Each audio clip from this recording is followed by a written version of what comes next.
Welcome to today's episode of the Declutter Hub podcast, your channel for super easy, no-nonsense advice on how to declutter and organise your home.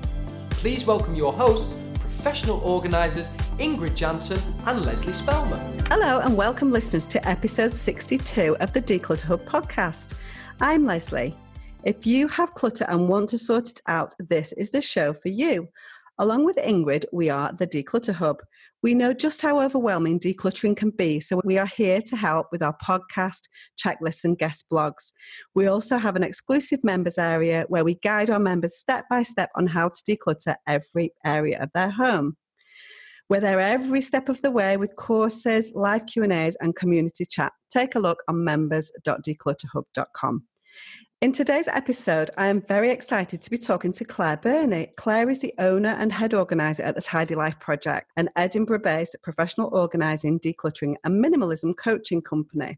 So never before in human history has the average Western home owned so much stuff. In fact, a professional organiser estimated that the average home can hold as many as 300,000 items. With such an overwhelming number of belongings, it's no wonder that so many of us are seeking to declutter and simplify our lives. And back in 2018, Claire started a journey to live with less and inspired lots of other people to do that through her initiative, Project 3000.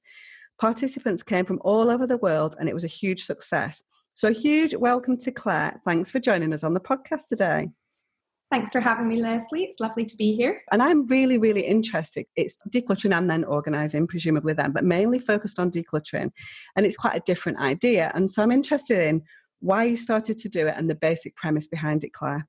So the basic idea began in, I think, about June 2017. And I was really kind of having a bit of a rock bottom year. I'd been working in academics, studying for a PhD, was working 2 part-time jobs to fund that, and was really starting to realise I was working insane hours, really, I think averaging about 90 to 100 hours a week, to buy the things I thought I should be buying to be a success. This is what being successful means, is being able to kind of have this disposable income and buy expensive items.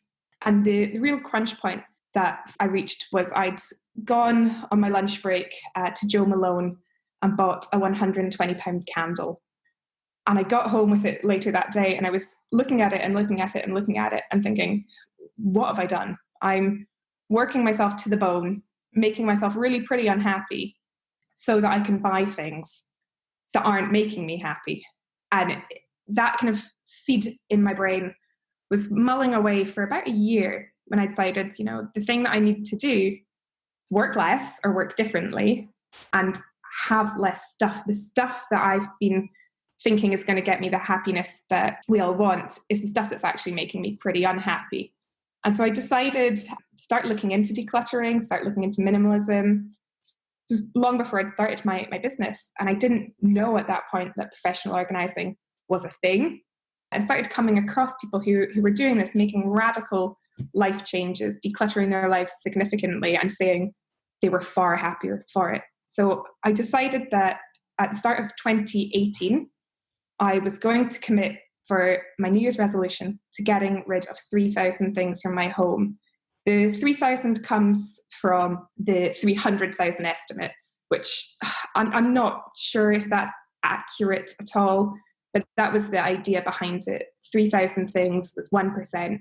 And I had a year to do it, which felt fairly reasonable, felt manageable. I think one of the things, Claire, is, it may not be 300,000, but what we do know is that it's a lot. And certainly towards the end of the 20th century and the 21st century, it's got a little bit out of control. So it's an insane amount of stuff that a lot of people are gathering along the way. And a lot of that is aspirational clutter, which is exactly what you're talking about. You're not on your own, are you, with coveting a Joe Malone candle, which was your light bulb moment, I guess, is what we're saying. All of a sudden you thought, this has got to stop and this has got to change. I need to find a way then to do that in my own way. So I think for me, it was this kind of moment of realizing that the things that are really making me happy are not the material things. I kind of had a big thought of, when was I last really happy? When was my mental health really good? My physical health, everything was going well. I'd spent a few years in my early 20s living abroad, and I had literally lived out of suitcases for years, very, very minimalist, had owned virtually nothing, which had been a struggle at times. But if I could pinpoint when was I happiest, that was it. And it just was like a light bulb moment, like you say, that what I was doing now was what I thought I should be doing as a kind of a young professional. But it was making me really, really miserable. I was overworked, stressed. My physical, mental health was suffering so much. And I thought, I need to make a really radical change. And it's been transformational. It's changed my life completely. And it's changed lots of other people's lives too, along with that in the process. So you've said that, so you decided to go for 3,000 items just because you had read this statistic from somebody that said the average home has got 300,000. So you went for that 1% idea. So do you think that the number is important? Not necessarily. So a lot of people who've taken part have aimed for a lot lower. They've perhaps aimed for 1,000. There've been people who've gone much, much higher. I was telling Lesley earlier, there are now 4 people who are in what I call the 10,000 plus club, who have got rid of or decluttered 10,000 or more things from their home. I'm coming up on that number. I don't think I'll get there, but the number is very flexible. You don't have to do 3,000. You have to do what feels right for you. I did have a close friend who kind of scoffed at the number and said, that's ridiculous. And I'm going to prove that that's ridiculous. No one can declutter that. And she called me about 2 weeks later and said, well, I'm at 1,000 already. And it's 2 weeks in. I think for a lot of people, it is achievable, but it does depend. One of the really difficult things is how you count each item. There are some things that are obviously count as one. If you're decluttering one book, it's one thing. But if you're going through paperwork, for example, are you looking at old bank statements? Are you counting that as one as a total? Are you counting every single sheet of paper? Do you want to count every single paperclip in your house? That's kind of, I think, up to the individual, how you feel it works best for you. But that's, I think, where it does become difficult with numbers like 300,000. How are you counting to get to that total? That's not clear to me. There's no hard and fast rules. I think people should, when they're decluttering, if they are aiming for a target number, count in the way that feels best for you. I think the point for looking at it from the outside in is that it's a personal goal, isn't it? And I know you've got a community of people who are each going through Project 3000 in their own individual ways. But if you want to get rid of 3,000 items, and that includes 27 paper clips, that's perfectly fine too. For me, as a professional organiser, I'm trying to compute what that might look like at the moment. So I think I'd be like, well, maybe it's a little bit cheating if you get rid of every bank statement, because if you were doing paperwork, you'd easily get to 3,000 things in one couple of days. But that doesn't matter, does it? It depends, and then you can go again. You can set an interim goal and then have another goal and things like that, or see how it goes, because it is very difficult to quantify numbers, isn't it? I'm not sure I'd know what 3,000, I know what 100 bin bags looks like and the type of stuff that might go into those, but do I quantify it by a number? That's not something that I've really worked with. So it's an interesting concept, isn't it? Yeah, so one of the things that when I was starting out, I had no real idea of how much stuff I owned. And so personally, I have counted paperclip by paperclip. And the reason that I've done that is we have in this society, you don't buy one paperclip at a time, you buy a box of 1,000. And the reality is, I am never ever going to use 1,000 paperclips. That's not going to happen. But they're going to sit there in my drawer for the rest of my life, and then someone's going to have to deal with them when I'm gone. And it's not just paperclips, it's everything. So a lot of what I've decluttered has been big things. So last week I decluttered three duvets to a homeless charity. But that counting as one and a paperclip counting as one, yeah, it can feel a bit silly. But the basic idea is that the quantity of everything that we have too much of almost every single item. That buying 1,000 paper clips might be the cheap way to buy paper clips, but we have to store them. They live in our homes forever. And for me, at least, I felt that my possessions were taking over my life. I was spending an incredible amount of time, and I think most people are, tidying, cleaning, working around, looking for things. And even just the amount of decluttering I've done now, I clean so much less, I tidy so much less, but everything is cleaner and tidier. It has made life so much easier. And that's, I think, really what we all want. Not many of us want to spend all of our time tidying and cleaning. Even professional organisers, we don't all want to do that all the time. And just having that less of everything has made such a difference in terms of kind of my well-being, my home space. My productivity levels are way higher because I have less little jobs of I need to tidy this, I need to sort that. And it's just been really a weight off my shoulders having less stuff. So we've talked a little bit about numbers, Claire. Can you tell us a little bit about the schedule? So it's Project 3000. So the idea is potentially that you might do that. So some of the people that have gone through Project 3000 do that for a year. Obviously, some people achieve that before the year is up, and that's also fine. So it's something that you can manage yourself, isn't it? But how do you decide on a day-to-day basis about what's going out? Is it very random, or do you do it by room, or do you do it by category? So how did you decide what types of things to offload every day? For me, it was quite mixed. There are certain things that lend themselves really well to doing by category. Clothes, you do by category very easily. But other things, it was much more a case of maybe on a day where I felt I had the motivation, that I felt kind of I really have the fire in me and I want to go and declutter. I'd open a drawer, take everything out and go through item by item and make the decisions.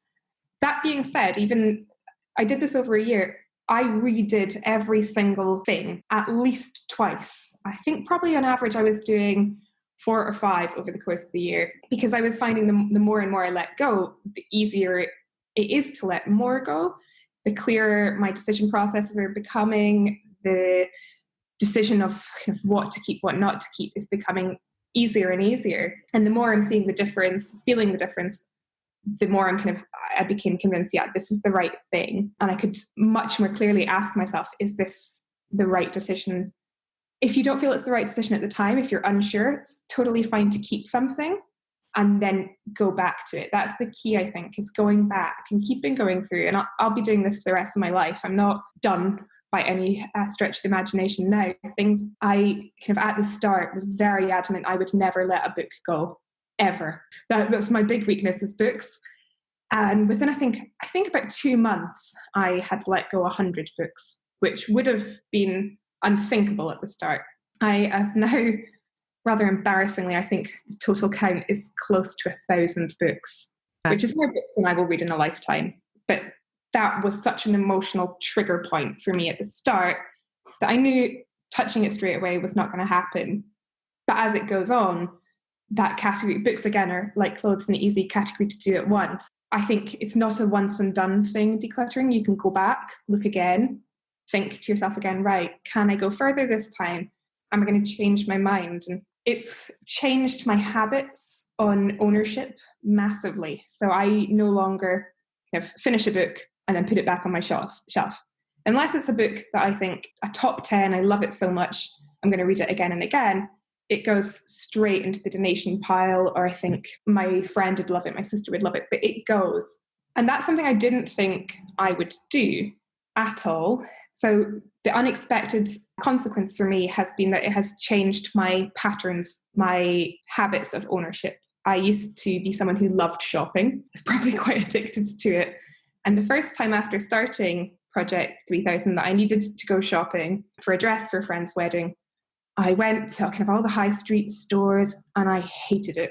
I was miserable. And that was so eye-opening that without intending to, I had become someone that didn't like shopping, that shopping wasn't hitting all those endorphins that it used to do. And in the end, I bought a dress that I absolutely loved. I still love it. I'm wearing it to 2 more weddings coming up. And I bought it for £9 from Cancer Research. And all of these little habits that have changed have just been so positive, mostly for my bank balance, but also for my mental health, for the planet. It's been a huge change. I think, you're so right there. And I think even if you don't go for the kind of the numbers game, almost, let's call it that, with the Project 3000, decluttering is always a phased approach, isn't it? And so when I'm working with a client and we do a full house, I mean, and you do this as well, Claire, this is not the only way that you work. You also work as a professional organiser with lots of different people with different levels of clutter. And so it's very much, there is a nervousness and emotional attachment to things at the beginning, and it takes you a while to get to a point where you can feel, oh, actually, I'm okay with that decision. And it's not an easy decision. And so what quite often happens is that we start in one room, and by the time we've done the whole house, we go back again to the first room, and the client finds it much easier then to get rid of stuff from the first room. And so it's definitely a phased approach. The other thing that I want to talk about is in terms of decluttering, is a permanent thing that you have to do. You know, everybody will be decluttering through their whole lives. You know, people say to me all the time, but surely once you've done it once, then you don't have to do it again.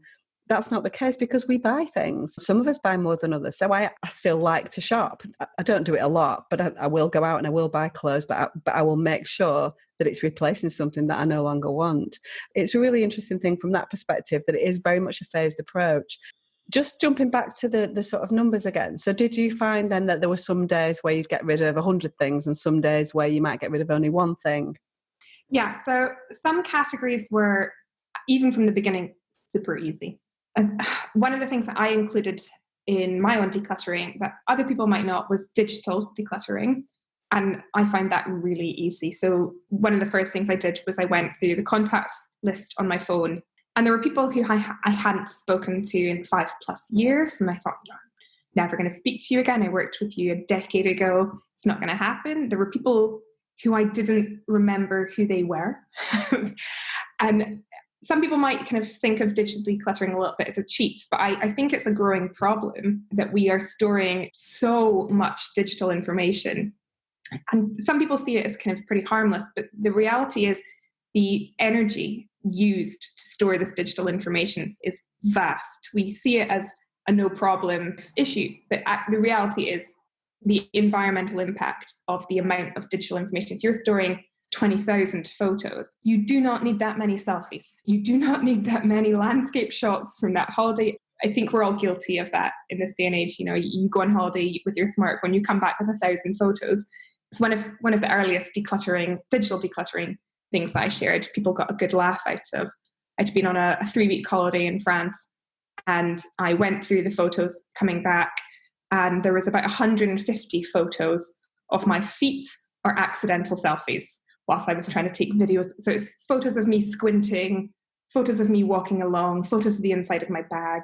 And that was a really easy, rack the numbers up very quickly, go in and delete those 150 terrible photos and give people a good laugh at me at the same time. Other things are much harder with the numbers. Again, another thing I didn't initially start out thinking I would declutter was memorabilia, the things that my parents have kept for me since childhood, old school reports, old awards.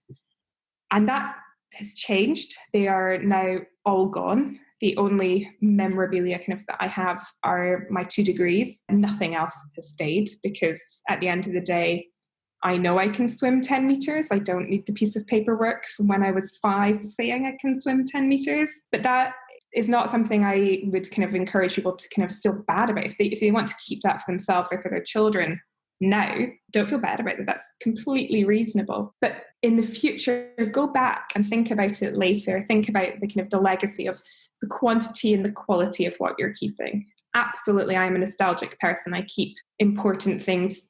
And I always say this to clients, if they came into my house, I can pinpoint things that they would bin immediately as, ugh, why are you keeping that? To me, are the most important things I belong. They have no monetary value, but they are very important to me.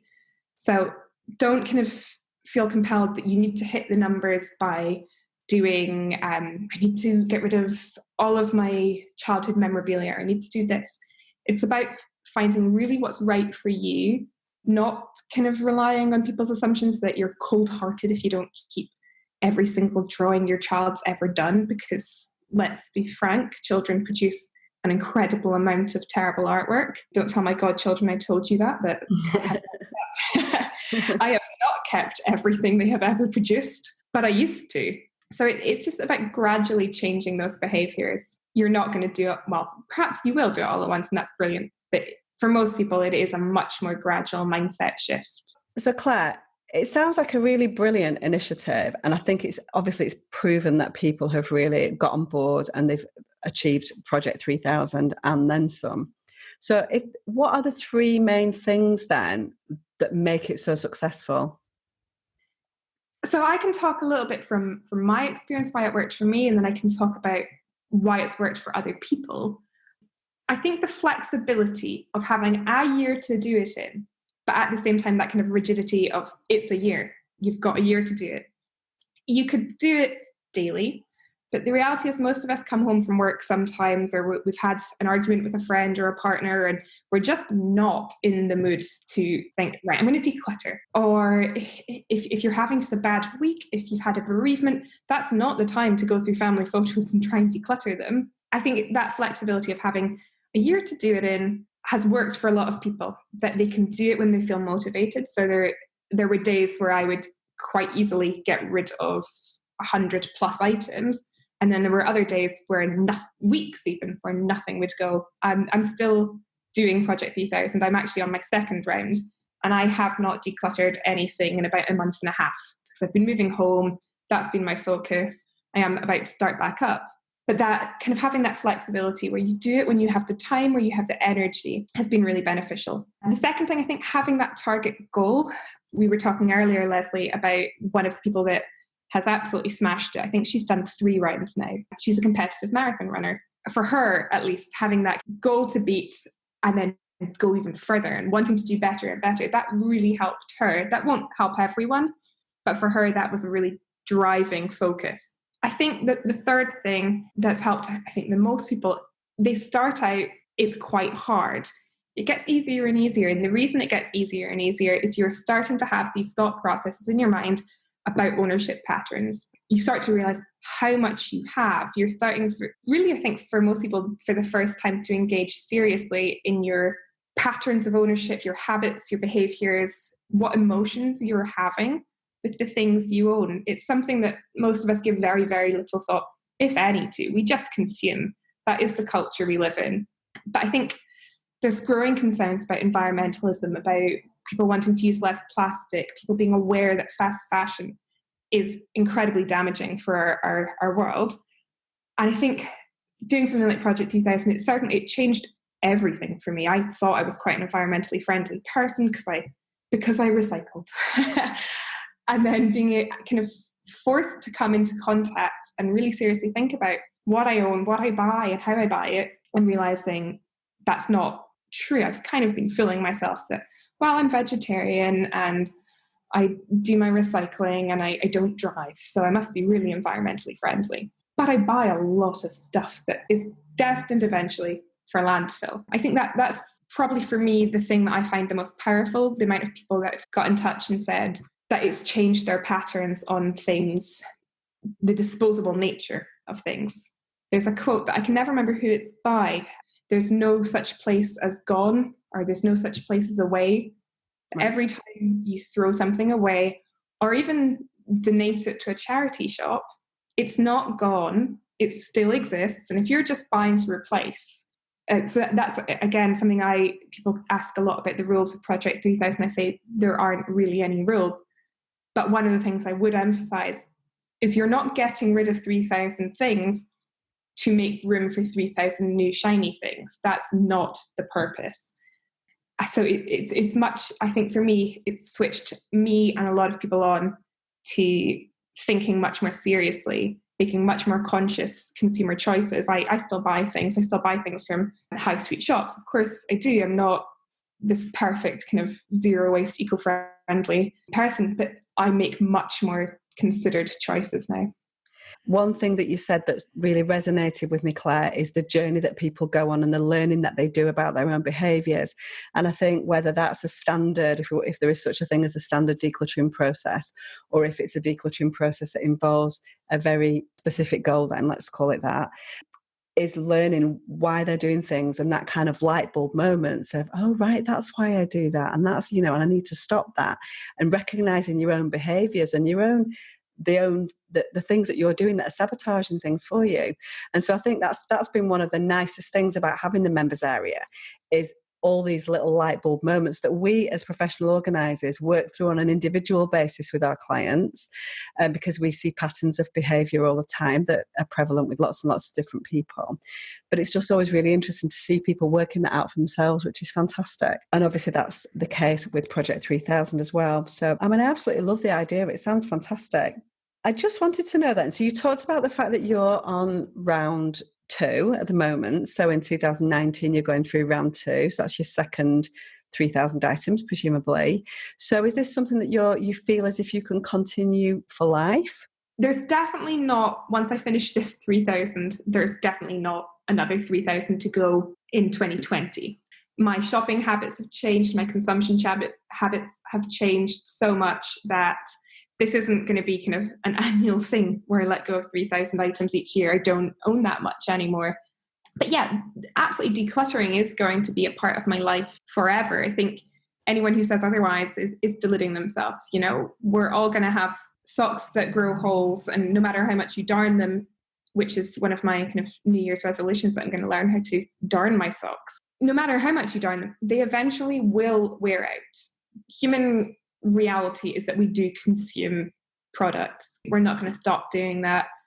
And I think there is a slight concern that I have that some of the kind of movements that you see in social media these days are actually quite negative about necessary consumption, that people feel really bad about any form of plastic consumption, to the extent that I've seen people kind of saying that they're not going to take prescription medication anymore. I think that's absolutely a terrible idea.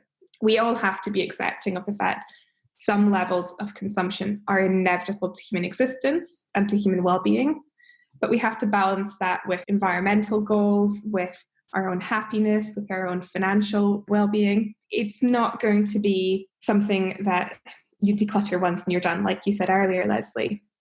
It is an ongoing thing, and that's okay. But one of the things I try and encourage through Project 3000 is that you declutter sustainably. The tendency for decluttering is that you just bag it all up and you take it to the charity shop, and everything else you just stick to landfill. And I try and encourage people to get a bit creative with how they're letting go of their stuff. First thing I would really highly recommend is what I call targeted donations. I volunteered throughout university in a Oxfam shop, and I know we get a lot of stuff, or charity shops get a lot of stuff that they cannot sell that easily. And that is stuff that is going to wind up in landfill, unfortunately. That if it was more targeted to kind of more specific charities, it's going to stay around for longer. It's going to get the use that you want if you're donating. So that would be things like this time of year, if you can donate winter coats, hats, gloves. You can, of course, donate them to a local charity shop, but it's possibly even better if you donate them to a homeless shelter. There's hundreds of examples there. That stationery is a big one for me, that I've found that local schools are just overwhelmed every time I turn up, whether it's stuff from me or stuff from clients, with bags of half-used Post-it notes. There's no way a charity shop are going to sell a half-used pad of Post-it notes, but the schools are delighted. They don't have great funding currently. They absolutely have the need, and they'll be thrilled to receive it. So that's a big goal, targeting your donations to people who really need it, who are really going to use it. I actually advocate sometimes for selling things rather than donating them for that specific purpose. If you're selling it, you know it's going to someone who really wants it, who really needs it, who is going to be excited about getting this product. The second thing as well is to get creative with things that can't be donated. It doesn't have to be landfill or recycling. There are other options.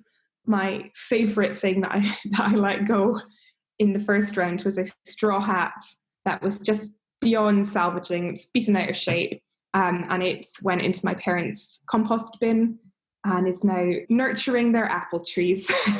It's an interesting one. As I've been sitting here listening to you in the last 5 minutes, I can feel so many more podcasts coming on with Claire. Talk to you about minimalism. I'd like to talk to you about targeted donations, because that's really interesting, because it's I wouldn't say it's at odds with what Ingrid and I would normally talk about, but it's certainly something, because we struggle with the idea, I think, of if decluttering is your goal, then send it to somebody somewhere more generic. And because I feel that often with targeted donations, it's another barrier that stops people from getting things done. And so it's finding that balance, I think, isn't it?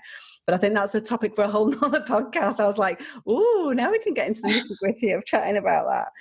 But I'm completely on board with everything that you have said. I think it's really interesting. I think it's something that people get involved in if they want to. So where can they find out a little bit more about that, Claire?